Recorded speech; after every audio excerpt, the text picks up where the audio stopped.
بسم الله الرحمن الرحيم رب أعيني على ذكرك وشكرك وحسن عبادتك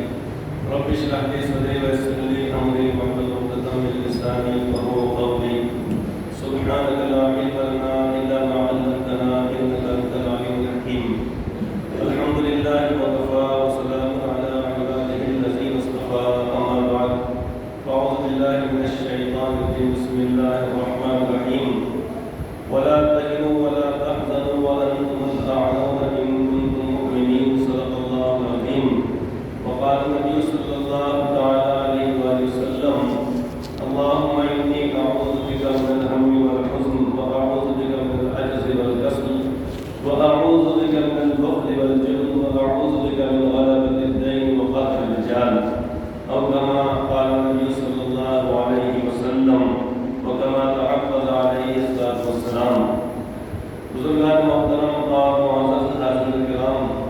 حضرت رسول اکرم صلی اللہ تعالی علیہ وآلہ وسلم نے اللہ رب العزت کی پناہ طلب کی ہے چند چیزوں سے جس کا تذکرہ احادیث پاک میں بہت تفصیلی طور پر ہم کو ملتا ہے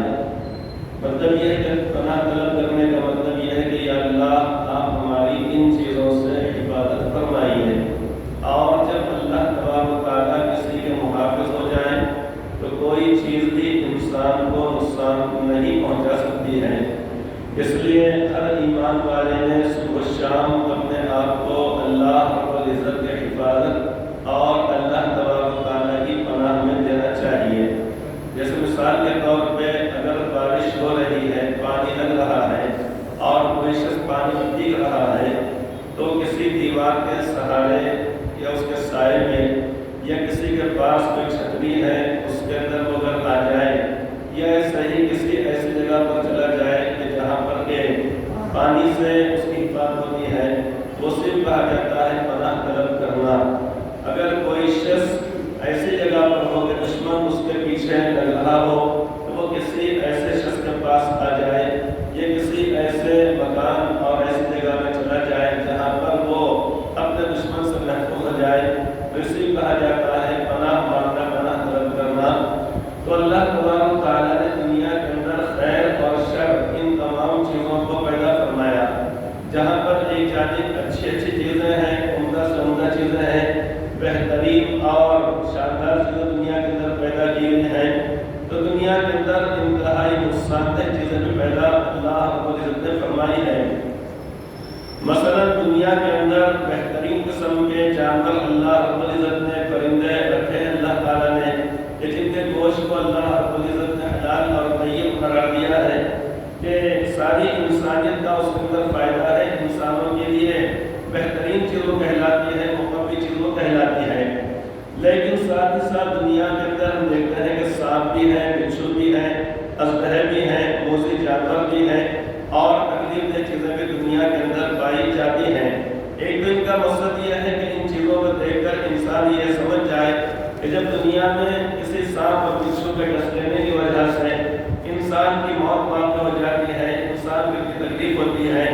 دنیا کی یہ آگ جو آخرت کی آگ کا 70واں حصہ ہے اس کی وجہ سے ہوتا یہ ہے کہ بستیاں کی بستیاں جل جاتی ہیں اور اسی طریقے سے لوگ جھلس جاتے ہیں اتنی زیادہ تکلیف جب اس آگ کے اندر ہوتی ہے تو پھر آخرت کی آگ دوزخ کی آگ اتنی زیادہ اذیت ناک ہے لہذا عبرت بھی حاصل کرنا ہے اور ساتھ ہی ساتھ یہ ہے کہ اللہ تعالیٰ نے دنیا کے اندر خیر اور شر کو ہر چیز کو پیدا فرمایا ہے تو ان تمام چیزوں سے حفاظت اپنی ہم جب چاہتے ہیں تو اس کا آسان طریقہ یہ ہے کہ اپنے آپ کو اللہ رب العزت کی پناہ میں دے دینا اللہ تبارک و تعالیٰ کے حوالے کر دینا یہ انسان کے لیے بہت بہترین چیز ہے ورنہ دنیا کے اندر ایسی چیزیں ہمیشہ موجود ہوتی ہیں شیاطین ہیں وہ انسانوں کو نقصان پہنچا سکتے ہیں ناپاک جنات ہیں وہ انسانوں کو نقصان پہنچا سکتے ہیں کوئی کسی کے اوپر سفلی عمل کر دے جادو کر دے کھانا متی کرے اس کی وجہ سے انسان تکلیف کے اندر مبتلا ہو جاتا ہے لیکن جب صبح شام اگر کوئی شخص اپنے آپ کو ان پیاری اور مبارک اور نورانی دعاؤں کے ذریعے جو احادیث پاک میں ذکر کی گئی ہے ان کے ذریعے سے اگر کوئی شخص اپنے آپ کو اللہ تبارک و تعالیٰ کے اگر حوالے کر دے تو پھر دنیا کی کوئی چیز نقصان نہیں پہنچا سکتی ہے۔ مثلا حدیث پاک میں جو فرمایا گیا ہے بتلائی گئی کہ بسم اللہ الذی لا یضر مع اسمہ شیء فی الارض ولا فی السماء وهو السمیع العلیم، کہ اللہ تبارک و تعالیٰ کے نام سے زمین و آسمان کے اندر کوئی چیز نقصان نہیں پہنچا سکتی ہے، اور اللہ تبارک و تعالیٰ سننے والے جاننے والے ہیں۔ یہ دعا جب کوئی شخص صبح شام 3 مرتبہ پڑھ لیتا ہے تو اپنے آپ کو اللہ رب العزت کے وہ حوالے کر دیتا ہے۔ ایک مرتبہ آپ سے عرض کیا گیا یا رسول اللہ صلی اللہ علیہ وسلم کہ فلاں شخص کو یا فلاں صحابی کو ایک بچھو نے کاٹ لیا، ڈس لیا، تو آپ نے فرمایا کہ اگر یہ دعا پڑھ لیتے اعوذ بکلمات اللہ التامات من شر ما خلق، تو وہ بچھو کو نہیں کاٹتا۔ تو معلوم ہے کہ دنیا کے اندر یہ ساری چیزیں موجود ہیں، اور اچھی بھی چیزیں ہیں، موجود بھی اور بری بھی چیزیں ہیں، نقصان دہ بھی چیزیں ہیں، نفع و نقص بھی چیزیں ہیں۔ تو سمجھداری کی بات یہ ہے کہ ایک ایمان والا اپنے آپ کو دن و رات اللہ تبارک و تعالیٰ کے حوالے کر دے، اللہ تبارک و تعالیٰ کی پناہ میں دے ڈالے۔ جیسا کہ ایک مرتبہ آپ نے یہ دعا بتائی کہ امت کو کہ اللہم انی اعوذ بک من الہم والحزن واعوذ بک من العجز والکسل واعوذ بک من البخل والجبن واعوذ بک من غلبۃ الدین وقہر الرجال۔ تو اس میں پناہ طلب کی گئی ہے حزن سے، رنج سے، غم سے، اسی طریقے سے لوگوں کے غالب آ جانے سے اور ہمارے مغلوب ہو جانے سے، قرض کے اندر انسان یعنی دب جائے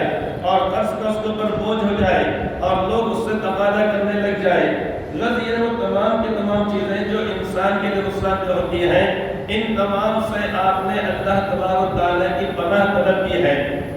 اللہ تبارک و تعالیٰ کا شکر ہے کہ ہم اسلام والے گھرانے میں، ایمان والے گھرانے میں، یعنی جس وقت ہم پیدا ہوئے تو ہمارے آزو بازو کا سارا ماحول اسلامی ماحول تھا کہ والدین مسلمان، دادا دادی مسلمان، نانا نانی مسلمان، ماموں چچا خالہ پھوپھیاں بھائی بہن سارے کے سارے الحمدللہ مسلمان، ایک اسلام والے گھرانے میں، ایمان والے گھرانے میں یہ پیدا ہوئے۔ یہ اللہ تبارک و تعالیٰ کا فضل و کرم ہے۔ لیکن دنیا کے اندر عمومی طور پہ اگر جائزہ کر لیا جائے، جیسا کہ میں گزشتہ جمعہ میں بات عرض کیا ہوا آپ اخلاص سے کہ امت مسلمہ کو اجتماعی طور پہ اور انفرادی طور پہ ہر شخص کو اپنا آپ کا جائزہ لینا چاہیے کہ ہم نے کیا پایا اور کیا کھویا۔ کیونکہ بات یہاں چل رہی تھی کہ جب سال ختم ہوتا ہے اور جب سال شروع ہوتا ہے تو لوگ اس طریقے سے رنگالیاں مناتے ہیں، دیگر اقوام کرتی ہیں، وہ ان کو مبارک ہو، ہم کو ان سے کوئی لینا دینا نہیں ہے، ہمیں کیا کرنا ہے، وہ ان کا اپنا معاملہ ہے۔ جن کے پاس جن کے مذاہب کے اندر اسلامی تعلیمات نہیں ہیں، یہ اسی طریقے سے آسمانی رہبری اور ہدایت نہیں ہے، حالانکہ انبیاء کرام علیہ السلام تو سب کے لیے آئے ہیں، حضرت سرکار دو عالم صلی اللہ علیہ وسلم سب کے لیے نبی اور رسول بنا کر بھیجے گئے ہیں۔ یا ایھا الناس انی رسول اللہ الیکم جمیعا، اللہ تعالیٰ فرماتے ہیں کہ آپ فرما دیجئے کہ اے لوگوں، بے شک میں تم سب کی طرف، تم تمام کی طرف رسول بنا کر بھیجا گیا ہوں۔ قل یا ایھا الناس انی رسول اللہ الیکم جمیعا، آپ فرما دیجئے، لوگوں کو بتا دیجئے کہ میں تم تمام کی جانب رسول بنا کر بھیجا گیا ہوں۔ یعنی آپ کی تشریف آوری کے بعد اب دنیا میں جتنے بھی لوگ آئیں گے ان تمام کے لیے ضروری ہے کہ صرف اور صرف آپ کی اتباع کریں، کسی اور کی اتباع کرنے کی اجازت نہیں۔ اگرچہ کہ پہلی آسمانی کتابیں توریت، انجیل، زبور، صحف ابراہیم، موسیٰ، اس زمانے میں، اس دور میں جس وقت وہ جو کتابیں موجود تھی اور جو انبیاء موجود تھے، اس وقت یہ سب لوگوں کے لیے انہی پر ایمان لانا ضروری تھا، اور وہ اس زمانے کے ایمان والے وہی لوگ تھے۔ جیسے آج امت مسلمہ ہے تو اس زمانے کی، اس دور کی امت مسلمہ وہی ہے، وہ اصحاب ایمان وہی کہلائیں گے، اور جس زمانے کے اندر جو نبی موجود ہیں اور جن لوگوں نے ان کو پر ایمان لایا وہی نبی ان کے صحابہ کرام کہلائیں گے، وہی نبی، ان نبی وہی ایمان والے ان نبیوں کے صحابہ کرام کہلائیں گے۔ اب جس طریقے سے کہ آپ کی تشریف آوری کے بعد جو لوگ ایمان لے کر آئے ہیں اور ایمان ہی پر ان کا خاتمہ ہوا ہے، ان کو صحابہ کرام کہا جاتا ہے کہ جن کا مرتبہ اور مقام ساری امت میں سب سے بڑا ہے۔ کیوں؟ اس لیے کہ اللہ رب العزت نے ان کو دنیا کے اندر وہ پروانہ اور وہ سند اور وہ سرٹیفکیٹ عطا فرما دیا جو جنتیوں کو جنت میں جانے کے بعد سب سے آخری میں ملنے والا ہے، سب سے آخری میں ملے گا کہ جب تمام کے اہل جنت جنت کے اندر چلے جائیں گے، ایک بھی ایمان والا جو اپنے گناہوں کی وجہ سے دوزخ میں گیا ہے، وہ سزا بھگت لینے کے بعد جب وہ آ جائے گا جنت کے اندر، جب اس کو لا لیا جائے گا اور ساری نعمتیں ان کو ملیں گی، وہاں پر قول و قصور وہاں پر ان کو ملیں گے،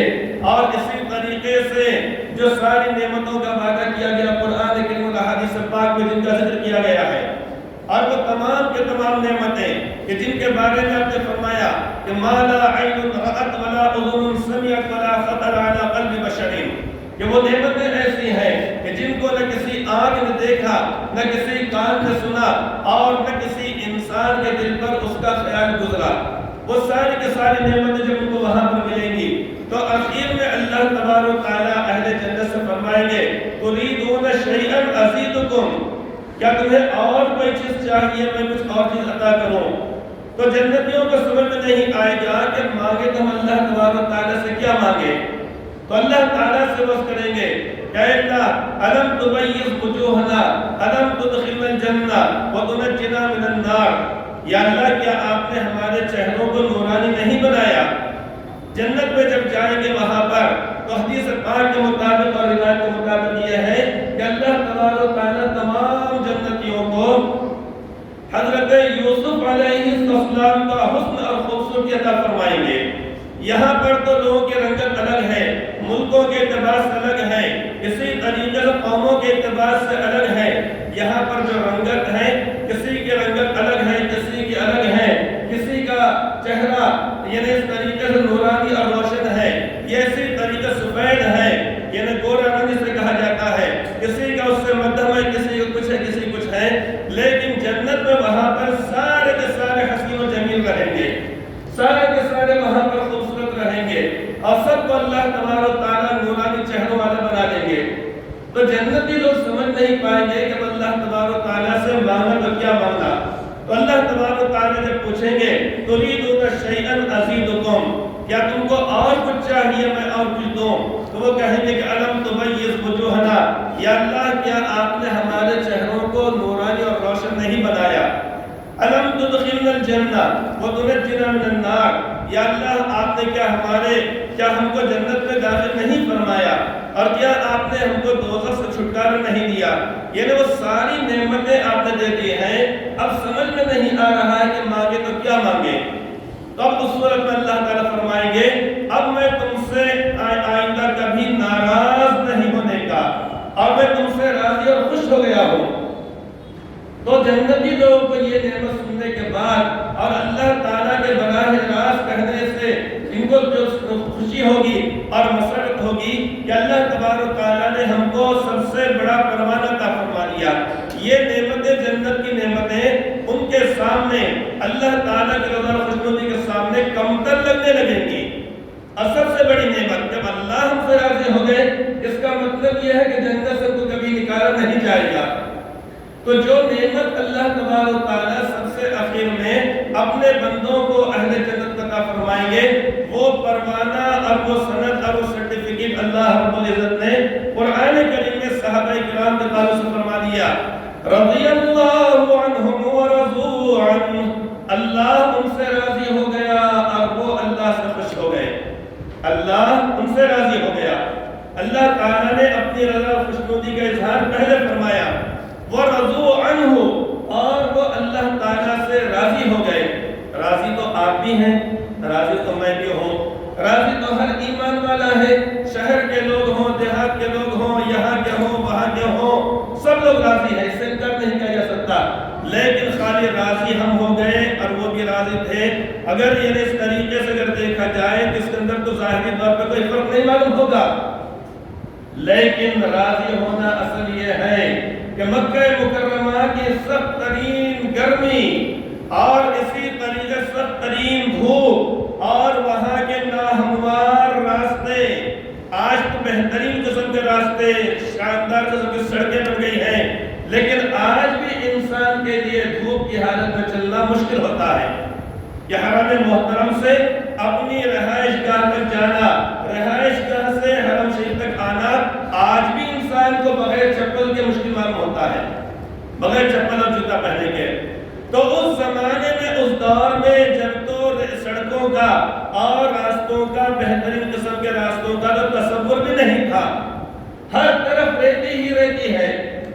ہر طرف گرمی ہی گرمی ہے، ناہموار راستے ہیں، اور اس موقع پر کفار اور مشرکین ان کو یعنی گرم گرم ریتوں پر لٹا رہے ہیں اور ان کے یعنی سینوں کے اوپر بڑے بڑے پتھروں کو رکھ رہے ہیں، انگار کے اوپر لٹا رہے ہیں، اور اس کے بعد کیوں لٹا رہے ہیں اور کیوں یہ تکلیف دے رہے ہیں؟ صرف اس واسطے کہ انہوں نے اپنے آبائی مذہب کو چھوڑ کر دین اسلام کو انہوں نے قبول کر لیا۔ اور پھر جو کیا کہہ رہے ہیں، حضرت بلال رضی اللہ تعالیٰ عنہ ایسی تکلیفیں جب ان کو دی جا رہی ہیں، کوڑے مارے جا رہے ہیں، دیگر صحابہ کرام کو بھی، اور اسی طریقے سے انگاروں پر لٹایا جا رہا ہے، لیکن زبان پر بس ایک ہی لفظ ہے، احد احد، یعنی اللہ ایک ہے، اللہ ایک ہے۔ وہ جو انہوں نے 360 بتوں کی یعنی عبادت اور بندگی سے توبہ کی انہوں نے، کہ ایک جانب وہ یعنی کفار مکہ مشرکین مکہ نے ایک طرف تو بیت اللہ شریف کو طواف بھی کیا کرتے تھے، خانہ کعبہ کا طواف بھی کر رہے ہیں، اور دوسری جانب یہ ہے کہ بیت اللہ شریف کے اندر 360 بتوں کو لا کر رکھ دیا ہے۔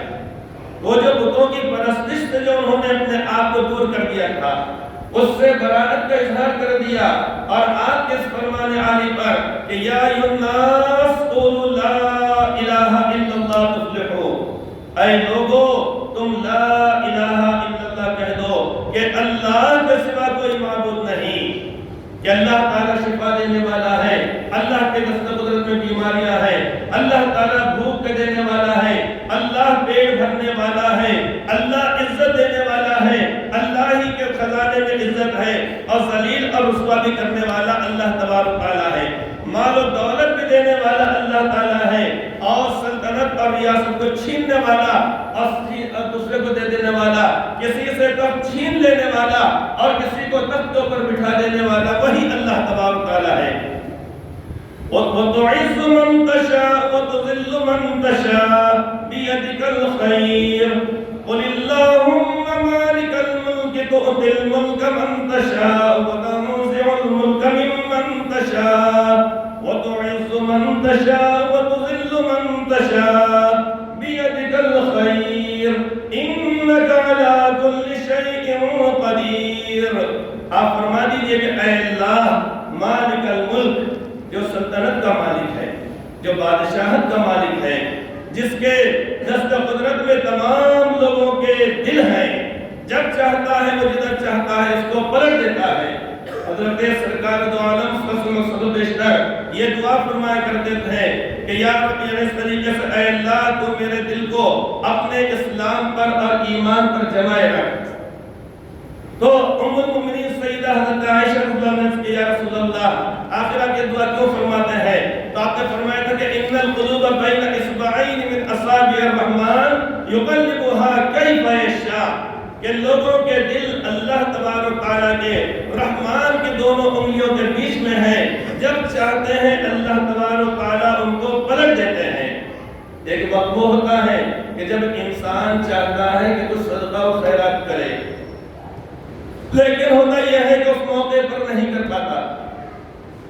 کچھ دیر کے بعد اس کو یہ خیال آتا ہے نہیں یہ پیسے رہنے تو مجھے میری دنیا کی فلاح ہو جائے گی۔ کیا ہوا؟ اللہ تعالیٰ نے اس کے دل کو اس وقت پلٹا تھا، اللہ تعالیٰ نے نیکی کی جانب، جب اس نے اس پر عمل نہیں کیا، کچھ وقت گزر گیا، اب اس کے دل کو پلٹ دیا گیا دنیا کی جانب۔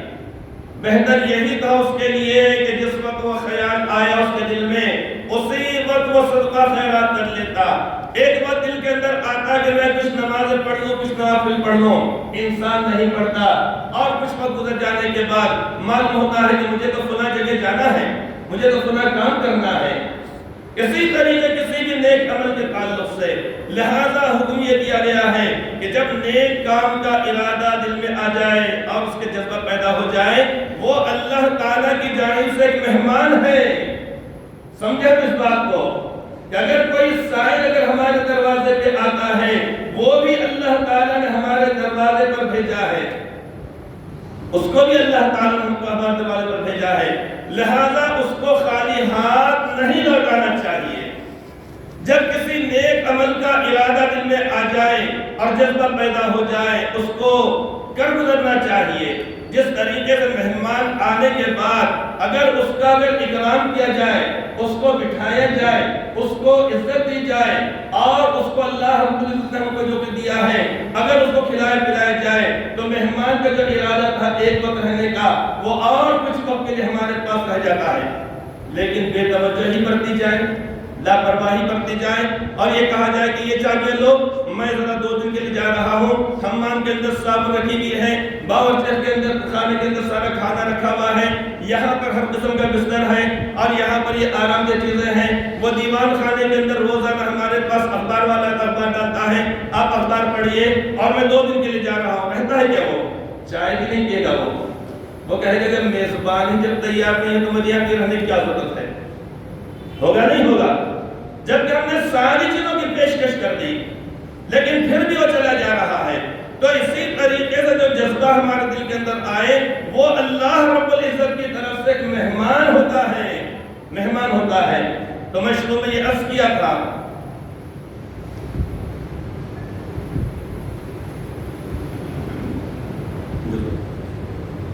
کہ اللہ کے نبی صلی اللہ علیہ وسلم نے چند چیزوں سے اللہ تبارک و تعالیٰ کی پناہ طلب فرمائی ہے، اسی میں سے چیز یہ بھی ہے کہ وَأَعُوذُ بِكَ مِنَ الْبُخْلِ وَالْجُبْنِ، آپ نے فرمایا یا اللہ میں آپ کی پناہ طلب کرتا ہوں بخیلی اور کنجوسی سے۔ بخل انسان کے لیے کوئی اچھی چیز نہیں ہے، سخاوت ہو، دریا دلی ہو، اپنے مال کو، اپنے روپے پیسے کو اپنے آپ پر، اہل و عیال پر، اللہ کے نیک بندوں پر اور نیک جگہوں میں خرچ کرنا، یہ انسان کے لیے سعادت مندی کی بات ہے۔ تو وَأَعُوذُ بِكَ مِنَ الْبُخْلِ وَالْجُبْنِ، اور آپ نے فرمایا کہ یا اللہ میں آپ کی پناہ طلب کرتا ہوں بزدلی سے۔ بز کے معنی آتے ہیں بکری، فاصل لفظ ہے یہ، تو کسی کہا جاتا ہے فلاں بڑا بزدل ہے، مطلب یہ کہ بکری کے دل والا ہے۔ جیسے بکری جو جانور ہے وہ ڈرتی ہے انسانوں سے، ہر کسی سے ڈرتی ہے، تو اگر کوئی سے ڈرتا اگر ہے تو اس کو بزدل کہا جاتا ہے۔ تو یہاں پر آپ نے یہ اس طریقے سے خوف سے آپ نے پناہ طلب کی ہے، بزدلی جسے کہا جاتا ہے۔ تو آخر کیا بات ہے، میں اس سے پہلے بتایا ہوا آپ کو کہ ہم کو بحیثیت امت مسلمہ جائزہ لینے کی ضرورت ہے کہ گزشتہ ہم نے 1 سال میں نہیں، 1 سال میں نہیں، کہ 2020 میں نہیں، بلکہ یہ 1920 سے لے کر وہاں سے لے کر 2020 تک ہم نے کیا پایا اور کیا کھویا، اس کا جائزہ امت مسلمہ کو لینے کی ضرورت ہے۔ 100 سال میں ہم نے کیا کھویا اور کیا پایا۔ لوگ یہ کرتے ہیں، رنگلیاں کرتے ہیں، نیا سال آ رہا ہے، اس کا استقبال ہے، اور جو گزشتہ سال گزرا ہے اس کو الوداع کیا جا رہا ہے، راتوں میں جاگا جا رہا ہے۔ یہ وہ ساری چیزیں جو لا یعنی چیزیں کہلاتی ہیں، جو اللہ تعالیٰ کو ناراض کرنے والی ہیں۔ لیکن بحیثیت امت مسلمہ کو جائزہ لینا چاہیے، شخصی طور پہ ہم کو جائزہ لینا چاہیے کہ آخر کیا بات ہے۔ ایک جانب اللہ تبارک و تعالیٰ کا فرمان، سبھی حضرات سے اوپر والے کی طرف گزارش کی جاتی ہے کہ زیادہ سے زیادہ امداد فرمائیں، اور دوسری بات ہے کہ نماز کے بعد جب وہاں پہ حضرات والے بیٹھتے ہیں پیسے وغیرہ کا جائزہ لینے کے لیے، اس موقع پر بھی زیادہ سے زیادہ امداد فرمائیے۔ تو اللہ تعالیٰ کا ایک جانب تو یہ فرمان ہے وَلَا تَهِنُوا وَلَا تَحْزَنُوا وَأَنْتُمُ الْأَعْلَوْنَ إِن كُنتُم مُؤْمِنِينَ، اے ایمان والو تم پست ہمت مت ہو، وَلَا تَحْزَنُوا اور تم غمگین مت ہو، وَلَا تَهِنُوا وَلَا تَحْزَنُوا وَأَنْتُمُ الْأَعْلَوْنَ إِن كُنتُم مُؤْمِنِينَ۔ اور اس جگہ پر فرمایا گیا ہے وَاللَّهُ مَعَكُمْ، اور اللہ تبارک و تعالیٰ تمہارے ساتھ ہیں۔ اللہ تعالیٰ نے یہ یہودیوں سے نہیں فرمایا، نصرانیوں سے نہیں فرمایا، کفر اور شرک کی گندگی میں اور دلدل میں جو لوگ پھنسے ہوئے ہیں ان سے یہ نہیں فرمایا گیا، جو دہریت کو اپنائے ہوئے ہیں، جو اللہ تبارک و تعالیٰ کے وجود کا انکار کرتے ہیں، ان سے نہیں فرمایا گیا۔ ان سے کہا گیا، یہ مجھ سے کہا گیا، آپ سے کہا گیا، جو ابھی تک ایمان والے آئے ہیں ان سے کہا گیا، جو قیامت تک آنے والے ہیں ان تمام سے کہا جا رہا ہے کہ وَلَا تَهِنُوا وَلَا تَحْزَنُوا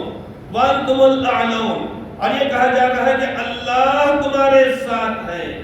جب اللہ ہمارے ساتھ ہے تو کیا بات ہے کہ پھر جگہ جگہ پر پسپائی ہوتی چلی جاتی ہے۔ اسی طریقے سے تکالیف کے اندر، مصائب کے اندر، مشکلات کے اندر، الجھنوں کے اندر کیوں پڑتے ہیں پھر؟ آخر کیا بات ہے؟ اگر ہم یہ جائزہ لیں گے تو معلوم ہوگا کہ اللہ رب العزت نے جہاں پر یہ فرمایا کہ اللہ تمہارے ساتھ ہے، تو یہ بھی کہا گیا اور یہ بھی کہا گیا وَلَا تَهِنُوا وَلَا تَحْزَنُوا، تم غمزدہ مت ہو اور تم پس ہمت مت ہو، لیکن وَأَنْتُمُ الْأَعْلَوْنَ، اور تم ہی سر بلند رہو گے۔ سر بلند، سر کے معنی آتے ہیں سر، جو ہمارا سر ہوتا ہے، بلند یعنی اونچا، یعنی تم کو عزت اور کامیابی دی جائے گی، لیکن شرط لگائی گئی ہے کہ ان کنتم مؤمنین، اگر تم ایمان والے ہو۔ کہنے کو تو ہم سب ایمان والے ہیں،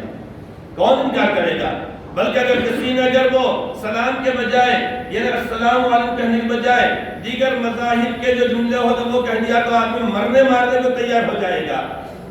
بجائے یہ کہنے کے کہ آپ کے والد صاحب کیسے ہیں۔ اگر کس نے کہہ دیا ایمان والے سے کہہ دیا، اگر کہنے والا مسلمان ہے، آپ کے پتا جی کیسے ہیں،